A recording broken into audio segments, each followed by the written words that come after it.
Bonjour à toutes et tous et bienvenue dans la chambre de Goupil pour cette nouvelle vidéo où on part sur une nouvelle basse. Alors, c'est ce que vous allez dire, j'ai pas fini l'autre d'avant, mais si vous avez déjà regardé les vidéos, elles sont un peu fouillis et je me cherche un peu dans ce que je fais. Donc ici ce sera l'occasion d'essayer de se cadrer un petit peu plus et de travailler un peu plus sur le montage et sur ce que je montre.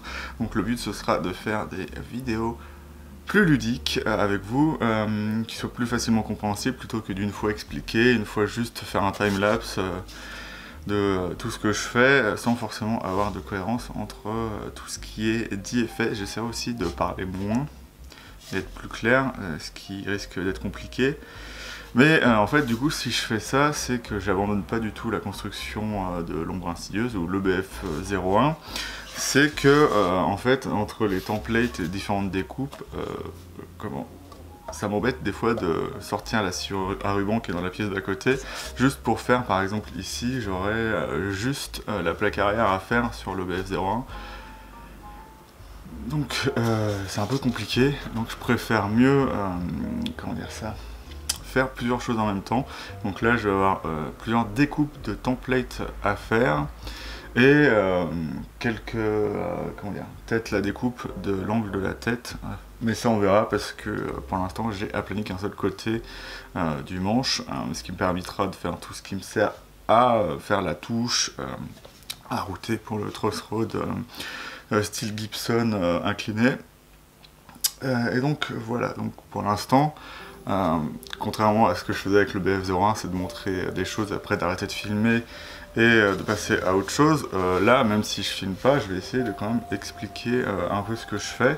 Donc là, pour commencer, pour les templates, moi ce que je vous conseille de faire, c'est de prendre du MDF. Je vous ai montré ici, là, une plaque la plus épaisse possible, parce qu'en fait, enfin, pas forcément, mais moi je fais ça parce que à la fois ça peut me servir de template et en fait je m'en sers aussi pour créer des cales pour passer donc mes cales pour faire le collage par exemple dans le corps. J'utilise une mini cale droite en prenant un des bords de la plaque en MDF et ça me fait quelque chose de droit et de à peu près perpendiculaire vu qu'elles sont plutôt bien coupées.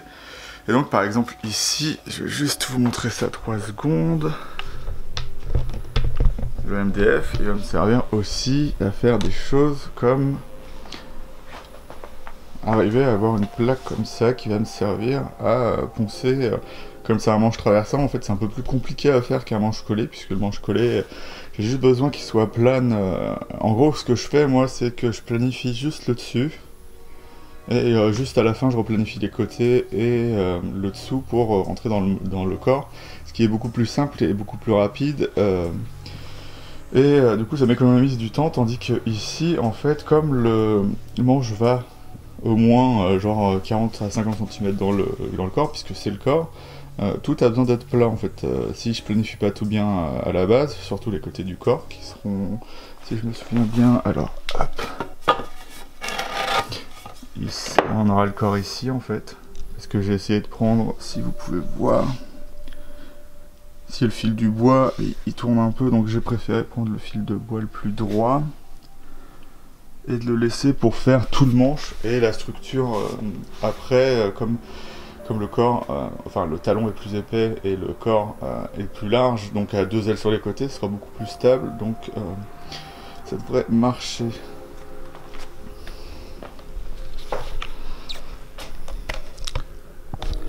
Hop.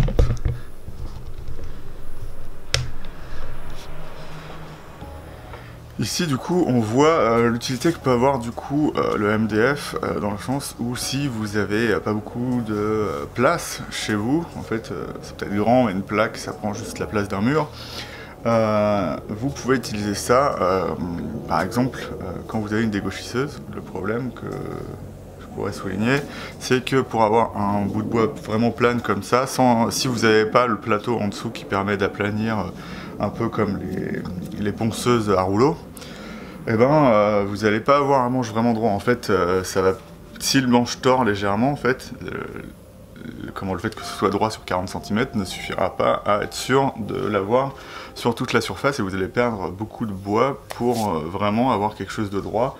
Un peu comme si vous utilisiez un petit rabot à bois, genre moi j'ai un rabot de 30 cm, ça suffit pas pour faire ça. Donc voilà. Donc du coup, une des utilités du MDF, j'en ai un plus petit et avec des bandes plus larges pour faire les corps aussi, c'est plutôt pas mal.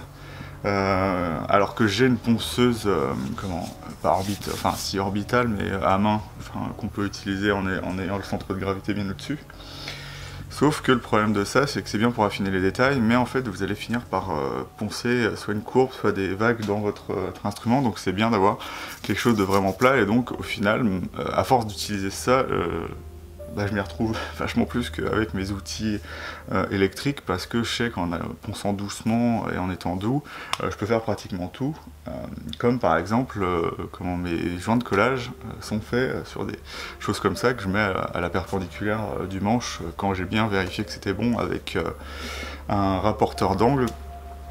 Et donc voilà, donc c'est souvent comme ça que je commence mes instruments. Donc là, ce qui va être important, donc cette vidéo va durer encore super longtemps parce que je parle. Là en fait, on a donc la Nova 4, donc la basse inspirée avec une Baker que je suis en train de faire. Donc je n'ai pas encore parlé, mais c'est une vidéo sur ça. Donc j'ai tous les templates. Là en fait, les templates qu'on va voir ici, enfin template gabarit, c'est qu'on va avoir ici de quoi faire le micro. En fait, ça sera des platines en forban, enfin en carton vulcanisé comme sur les Fender. Sauf que du coup il me faut quelque chose pour router après avoir découpé. Donc on va faire ça là-dessus. Après on aura, en fait, au lieu d'avoir un couvre micro chevalet en métal, je vais faire un couvre chevalet en bois. Et en fait là il y a différentes, les routages, les différentes hauteurs du coup du couvre micro. Donc là on aura un trou, ça c'est le trou arrière en fait, puisque pour poser le micro il faut qu'il soit creux à l'intérieur.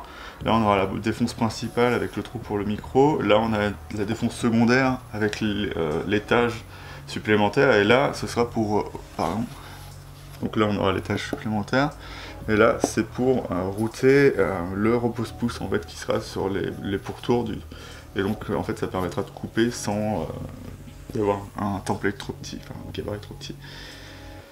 Donc voilà, il y a aussi les perçages, on voit ici, et donc ici il y a la cavité d'électronique pour cette électronique un peu, pas compliquée mais avec beaucoup de fils. Donc il faudra que je fasse bien entrer tout ça dedans, et en fait je la garde quand même assez petite pour, comment dire, pas avoir de problème de structure. Donc du coup je vais attaquer ça en découpant chaque partie que j'ai délimitée à la scie à ruban, et après je repasserai ce qu'il faut à la défonceuse, sachant que ceux qui sont tirés en noir comme celui-ci, celui-là, comme c'est des... hop là... celui-là, ouais, on le voit, comme c'est des trous, en fait, on aura un pourtour, et donc qui sont coupés à 2 cm environ de la distance, enfin du dessin le plus près du bord.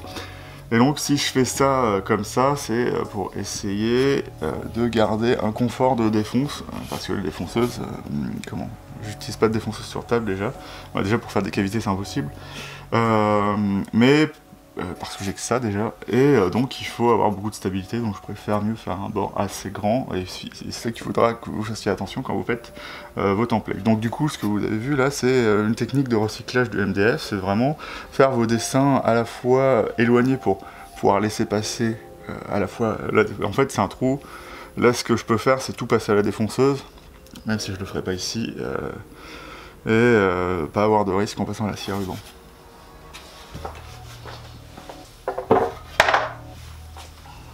Après les templates c'est pas forcément tout le temps la bonne idée, parce que là ça va quand même être compliqué, puisque si vous avez un peu réfléchi, comme c'est étagé en fait sur la pièce de bois que je vais utiliser pour faire le couvre micro chevalet, ça va être quand même un peu compliqué d'avoir quelque chose de vraiment très précis, donc il va falloir que je fasse ça bien, notamment dans les ajustements, puisqu'en fait les gabarits me serviront, feront pas que ce sera vraiment bien posé sur la pièce de bois. Il faudra que j'ajuste manuellement en refaisant le dessin sur la pièce de bois.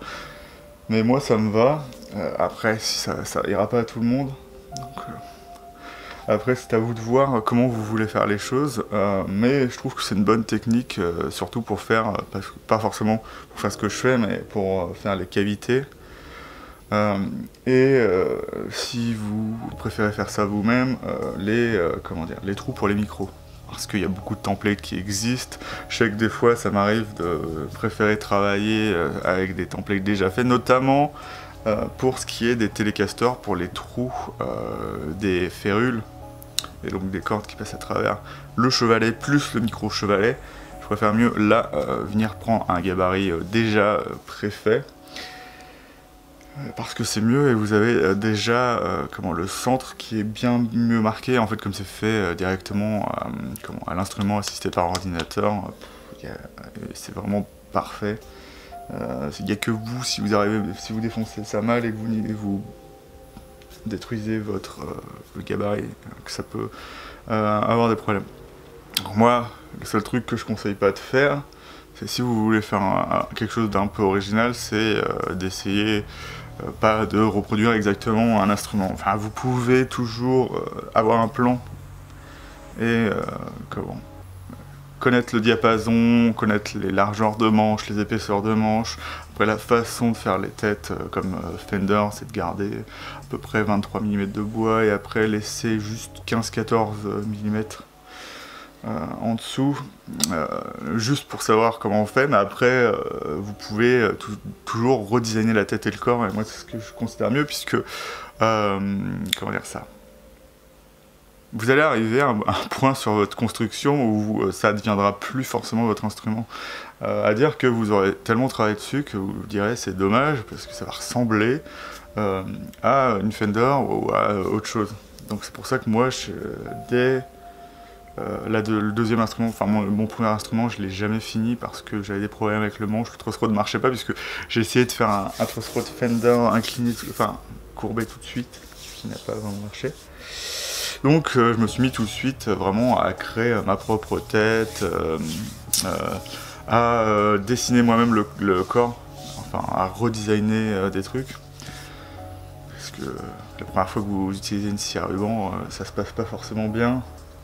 Mais ça a été plutôt une bonne expérience, et même si la guitare marche pas forcément aujourd'hui, surtout pour des problèmes d'électronique, je regarde à mon souvenir, c'est là où j'ai appris pratiquement tout ce que je sais, à savoir comment vraiment faire des manches un peu plus larges que ce que vous pensez à la base, parce que ça finit par vraiment être trop petit, surtout sur les Fender, parce que sur chevalet Gibson, vous pouvez prendre des chevalets sans les...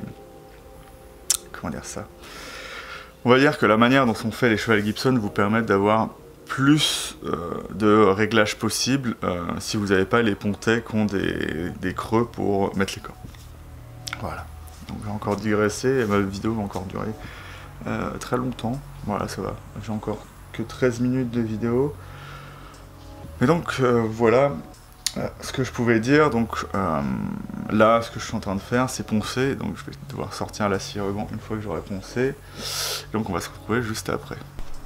Donc là, du coup, je vais arriver à retailler ça. Donc vous voyez que, je sais pas si vous voyez ici là, vous voyez que la tête, si je mets un peu d'ombre là,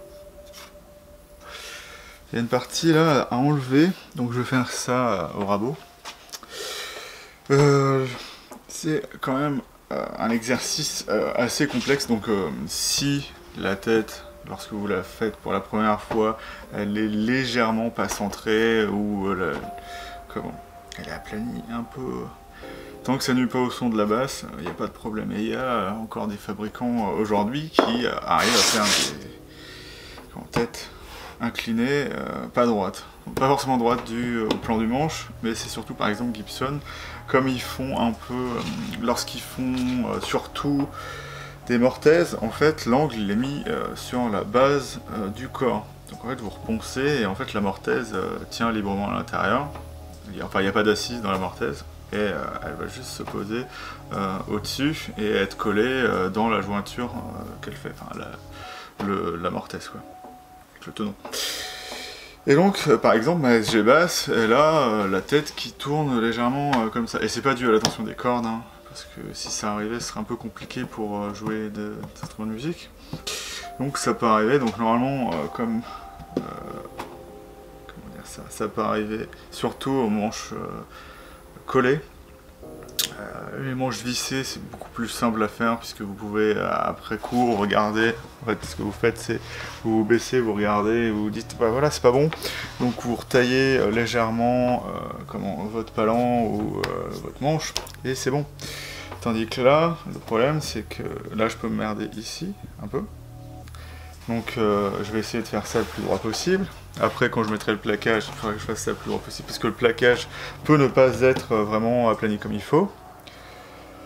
Et après, je peux légèrement, en désépaississant le corps, puisque je vais le coller et le désépaissir après, il peut y avoir des problèmes à ce niveau-là, et donc je peux avoir une basse qui pourrait avoir un léger angle sans que ce soit du twist.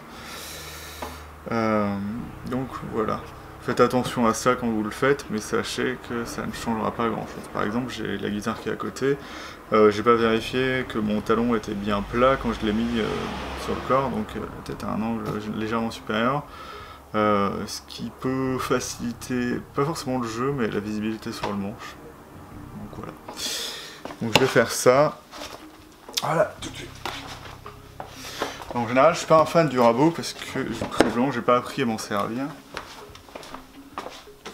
Mais lorsque j'ai en fait, comme je l'ai sûrement dit, j'ai du mal à travailler sur le manche parce que quand je l'ai reçu, il était torsadé en fait. Il y avait un coin d'un côté qui était plus élevé et un coin de l'autre côté aussi. Donc ce que j'ai fait, c'est que je me suis basé sur le milieu, j'ai tout raplani et je me suis fait une cale géante et j'ai tout reponcé. Donc j'ai pas filmé ça parce que ça aurait été pas très agréable à regarder. Et donc ce que j'ai fait, c'est au final utiliser le rabot comme je pouvais, donc à désépaissir certains endroits, surtout les coins. Et au final, la dernière fois que je m'en suis servi, j'ai réussi à comprendre comment ça marchait. Enfin vraiment. Et je suis pas débile, mais j'ai jamais réussi à jamais appris à m'en servir. Je fais plus trop d'ateliers de bois dans les écoles, donc... Alors... Donc la lamelle est là. Voilà, le problème qu'il faut avoir, c'est que c'est aussi en fait, si j'ai jamais appris à m'en servir du rabot, c'est que j'ai pas forcément l'installation, j'ai pas un banc de lutherie, donc il faudrait avoir une table vachement large et lourde. Donc je fais ça comme je peux. Et là aussi c'est ce qui veut partir. Voilà. C'est un peu compliqué. On va serrer ça le plus possible.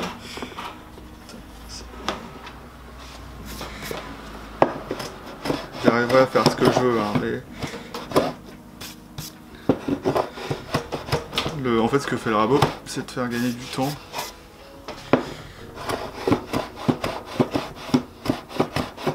Donc là, j'ai mis la lame très haute hein, pour pas trop manger au cas où. Donc là, je sais que j'ai ma ligne ici, donc j'ai de la marge.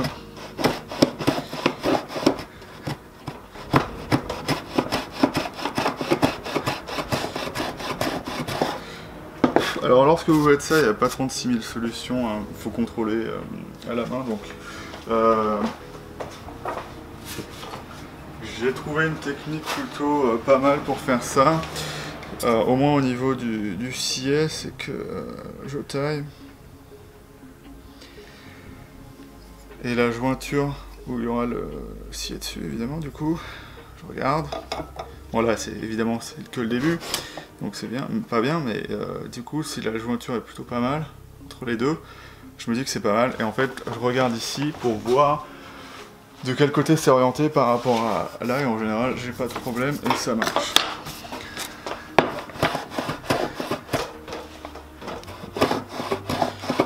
Donc le mieux pour moi, c'est de le faire par terre, mais c'est pas très agréable, hein.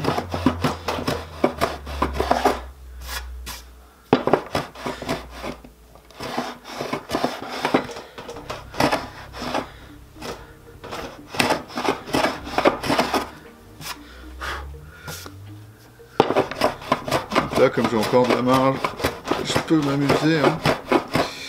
J'essaye de pas trop encore manger ici.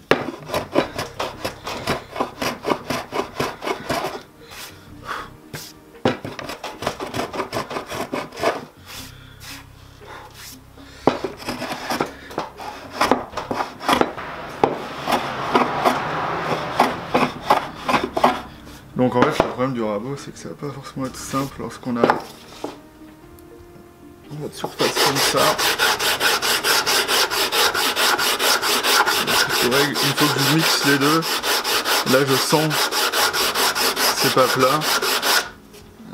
Donc quand on regarde ici, on voit que voilà, ce morceau-là il est plus élevé que le reste.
Hop.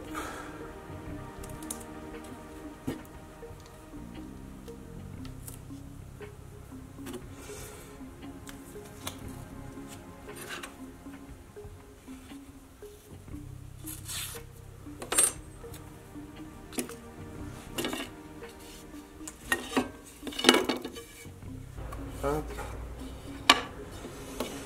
Et par là.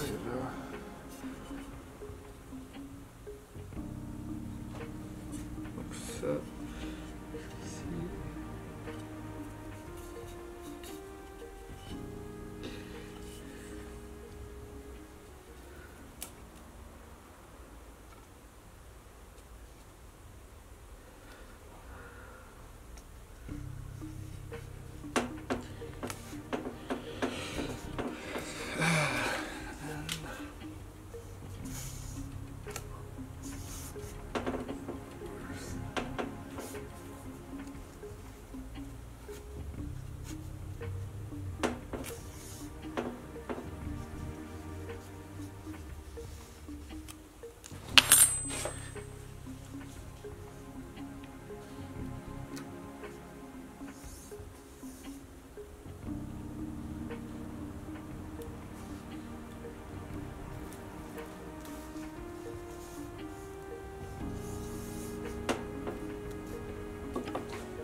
Oui.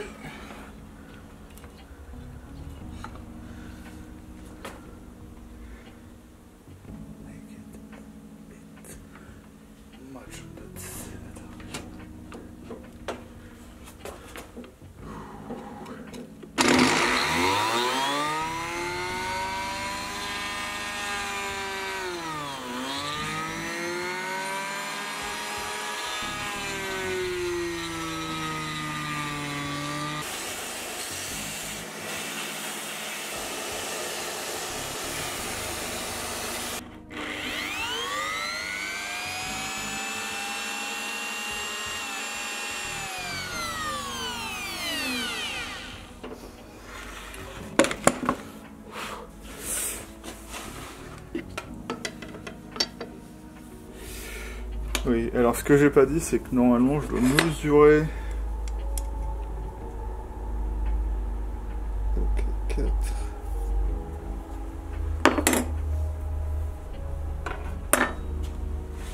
4 mm, donc ça fait. 23.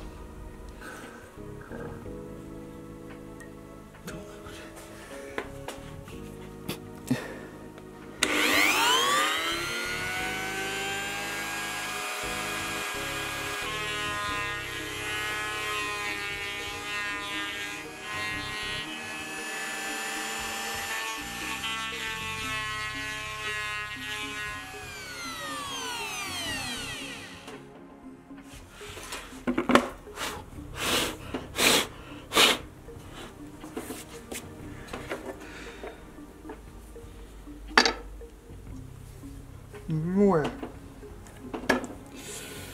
Sauf que là, comment je fais? Donc, je vais faire un peu plus grand.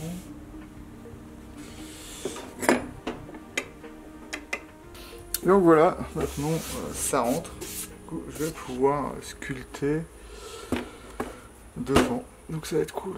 Hop. Du coup, pour voir ce qu'il faut passer, hop.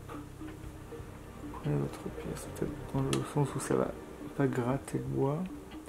Vous mettez à peu près là où c'est. Là, on voit du coup, bien que il y a une partie qu'il va falloir enlever. De toute façon, comment ce sera fait pour qu'il reste ici que 50.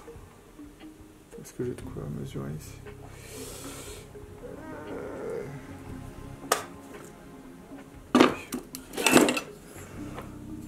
En théorie, de là à là, j'ai besoin que de ça. Voilà. Donc de toute façon, ça sera recoupé. Et après, je réalignerai le manche, comme j'ai dit tout à l'heure.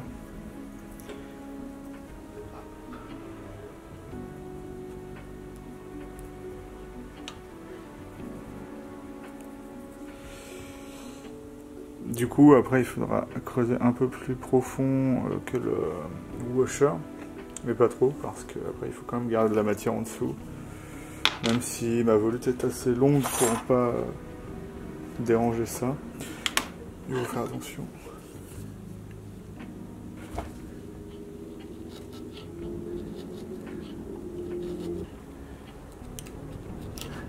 Oui, ouais.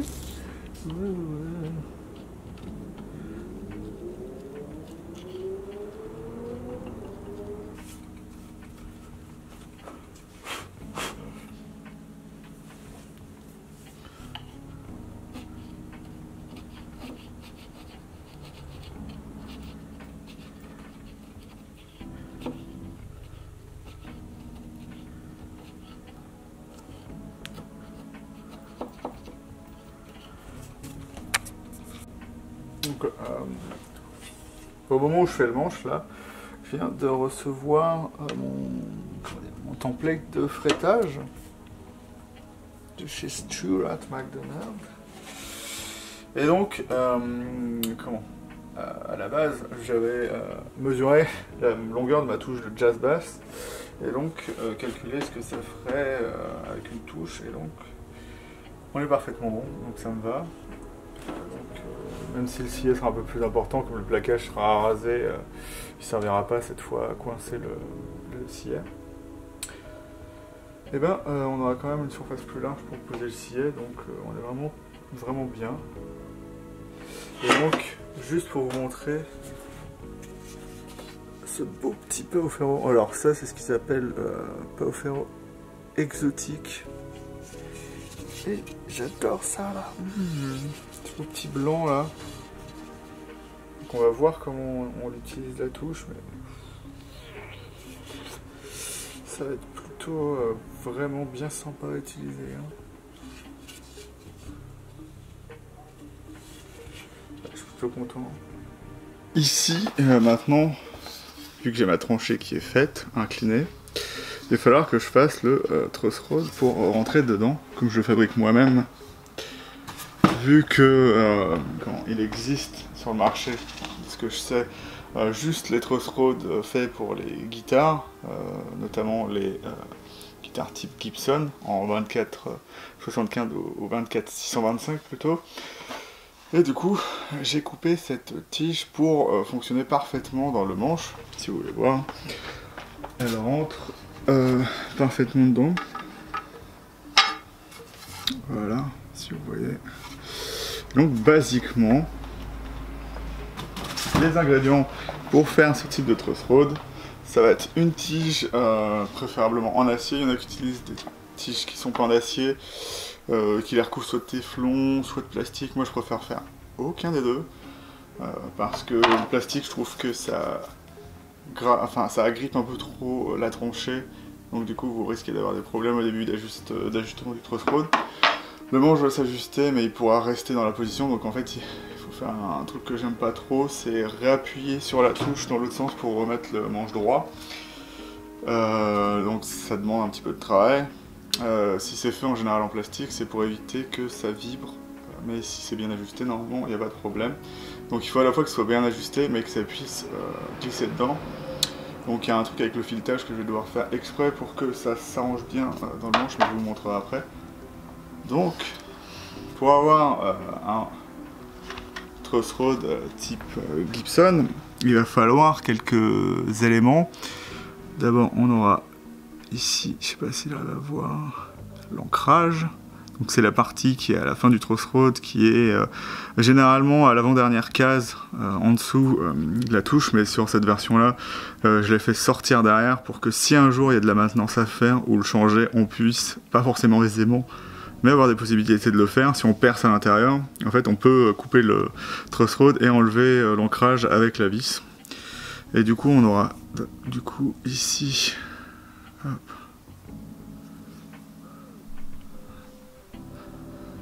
notre vis de réglage, donc qui sera à l'avant du truss rod et que vous utiliserez une clé à pipe pour régler. Et ici on aura du coup, hop, s'il veut bien, notre demi-lune. Alors c'est pas la demi-lune vintage parfaite, mais comme c'est la plus large, c'est celle que je prends, comme ça il y a plus de surface d'accrochage sur le bois, et au moins on risque moins d'avoir trop de force sur le bois, ce qui fait par exemple comme sur les truss rod Fender, qu'on peut avoir la vis qui rentre au final dans le manche, ce qui m'est déjà arrivé une fois, et qui arrive rien. Donc voilà, et donc maintenant ce qu'il me faut, c'est utiliser une filière de ce type là.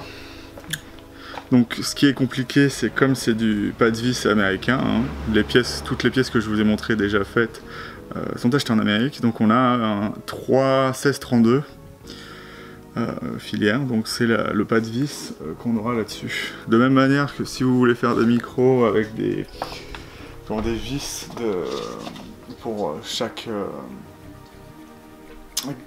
corde sur un humbucker ou sur une pièce de métal, il va falloir avoir un tarot spécial, c'est du 5,40 je crois, mais ça c'est autre chose. Donc on va commencer tout de suite. Donc là, si vous voyez, je me suis fait une base, comme j'ai, en fait le problème avec ça, j'en ai déjà fait des truss rod donc ça pose pas de problème, mais j'ai pas d'étau, donc ce que je vais faire c'est prendre la pièce de bois un peu la plus molle que je peux pour avoir beaucoup de surface d'adhérence sur le truss rod, et la serrer avec des serre-joints et vraiment après faire ma filière, enfin mon pas de vis dans le truss-rod ici présent. Donc en fait pour pouvoir introduire plus facilement la filière, je vais devoir un peu poncer les bords du truss-rod. Donc je vais pas forcément vous le montrer, mais voilà, on prend une râpe à métal et on va un peu casser le bord de la tige jusqu'à arriver un peu en dessous du tarot.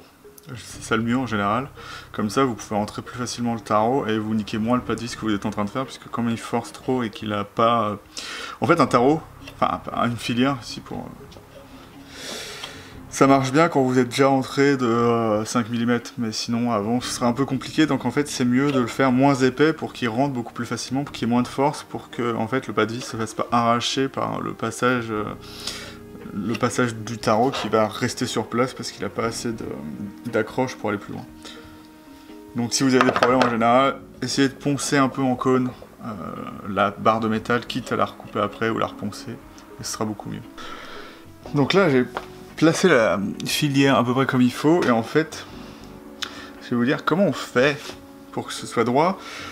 Et en fait la longueur de la filière fait qu'au bout d'un moment elle va se mettre à rester droite sur le... Et puis la tige est toute droite, ça la guide. Donc vous posez pas trop de questions là-dessus. Donc j'ai commencé à la mettre. Je suis pas sûr que du premier coup ça va marcher, mais on va essayer ça. Hop. Et au départ c'est toujours un peu compliqué puisqu'il faut réussir à enlever pas mal de matière. Alors cette truss-rod là, il vaut prendre du 5 mm,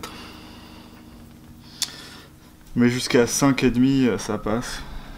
J'aime bien avoir quelque chose d'un peu plus épais. D'ailleurs je crois que les originaux étaient un peu plus épais que ceux qu'il y a aujourd'hui, mais en fait le seul problème qu'il y a à utiliser une tige légèrement plus épaisse, c'est que votre tarot il va falloir bien plus poncer derrière. Hop. Et ce sera un peu plus compliqué. Donc là ça semble plutôt bien parti.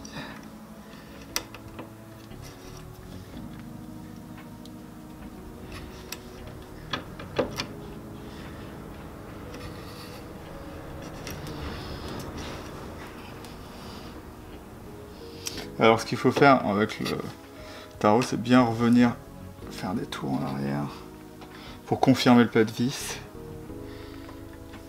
Hop.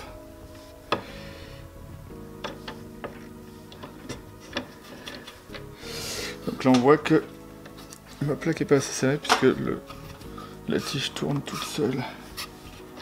Voilà. Donc là on est mieux. On recommence.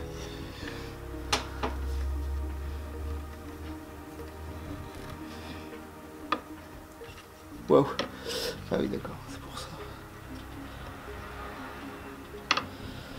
Faut que je trouve un tournevis pour mettre ça bien. Hop.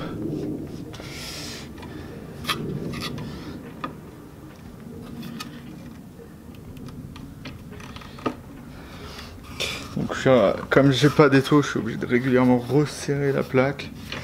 Mais du coup en fait ça me donne à peu près ce qu'il faut.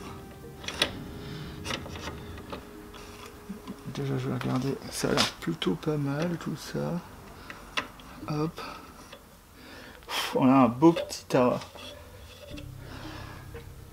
On a une belle petite vis là.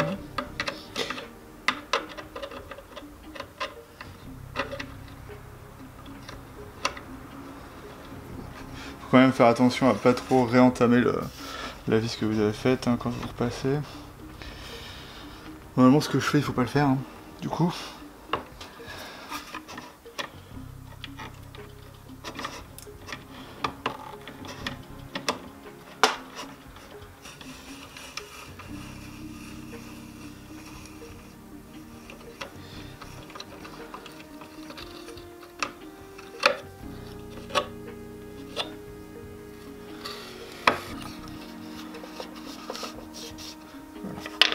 D'accord.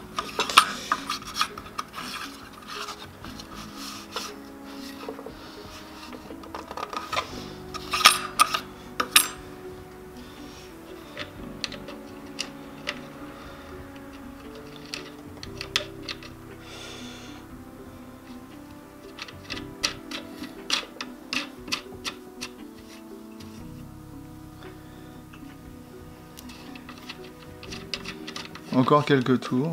Bon, du coup je vais passer ça et je vous montrerai après l'étape suivante qui va être de marteler la truss rod pour que comment dire ça, le truss rod soit bloqué. Sinon si on dévisse, on risque d'avoir des problèmes. Donc là je refilme une fois que c'est fini. Donc en fait ce que j'ai fait, c'est après avoir mis l'ancrage là comme il faut, donc je vais devoir un peu le taper derrière pour pas qu'il veuille sortir du logement quand on le vissera. Normalement comme c'est censé tirer dessus, il n'y a pas de problème, mais par mesure de sécurité on va faire ça. Et donc là en fait j'ai mis ce scotch bleu que je vais enlever d'ailleurs du coup, pour délimiter l'endroit de mon pas de vis pour la vis. Et donc j'ai fait en sorte que ça rentre légèrement dans le manche, donc du coup comme je l'ai dit, à l'endroit où il y a à peu près ça qui rentrera dans le manche, je sais pas si vous pouvez le voir, hop, à peu près ça qui rentrera dans le manche, je vais faire un bord conique pour être sûr que ça glisse bien et que le filetage coince pas. Avec le temps, de toute façon ça marcherait, mais je préfère mieux être sûr. Donc la longueur est custom, donc j'ai même pas mesuré combien ça fait. Je l'ai fait directement avec le manche. Et puis voilà. Donc là on va marteler un petit coup dessus pour un peu tasser l'ancrage. Donc du coup ce que j'ai fait, comme j'ai pas de plaque de métal ou n'importe quoi pour faire ça, j'ai fait un trou, hop, pour pouvoir introduire ça si il veut bien. Là, ça veut dire que la tige de métal est au moins aussi large que celle que j'avais avant. Et en fait, là, ce qu'il va falloir faire, c'est un peu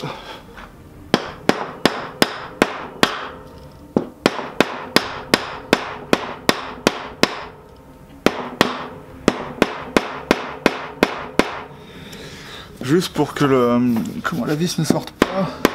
Enfin, juste pour que la vis ne sorte pas de l'ancrage.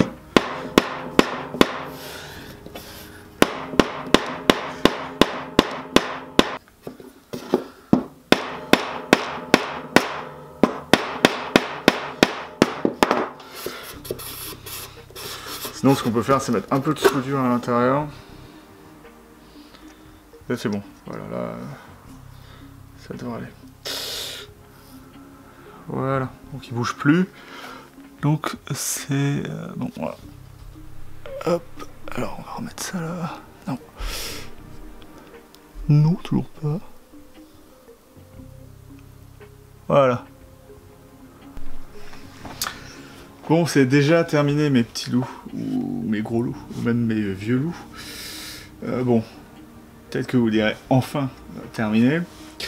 Et donc, je voulais revenir, encore une fois, je suis désolé d'avoir perdu le rush où je découpe mes templates, enfin ma gabarit. Bon, c'était pas le truc le plus intéressant du monde, mais je m'en suis aperçu juste après de l'avoir supprimé en mode c'était pas intéressant ce que j'avais là. Donc voilà, la petite scie à ruban. Donc si vous regardez la vidéo après, vous verrez que en fait j'ai terminé ça en terminant celle d'après du coup. Et donc ça se passe plutôt bien. Je reprendrai. De toute façon vous aurez des vidéos de la première basse commentée, enfin en vidéo commentée. Bientôt aussi, mais du coup si je fais celle-là, c'est que ça me permet dès que j'ai plus rien à faire, de continuer à faire quelque chose en fait, parce que j'ai pas forcément énormément d'argent pour faire ça. Oui, vous allez dire j'ai commencé un autre instrument, mais j'ai pas beaucoup d'argent. J'avais déjà un corps prêt, donc j'ai les ailes qui vont déjà être prêtes, donc c'est ça qui m'a donné l'idée de faire cet instrument-là. Et du coup, ça fera aussi plus de vidéos sur si mon ordinateur accepte de faire ça, parce que c'est plutôt à cause de ça que je vous fais pas plus de vidéos. C'est que souvent, si je veux à la fois m'amuser et pouvoir produire des vidéos, c'est un peu compliqué parce que il est vraiment vieux et il a des problèmes. Bon, après, je ne rentrera pas dans les détails.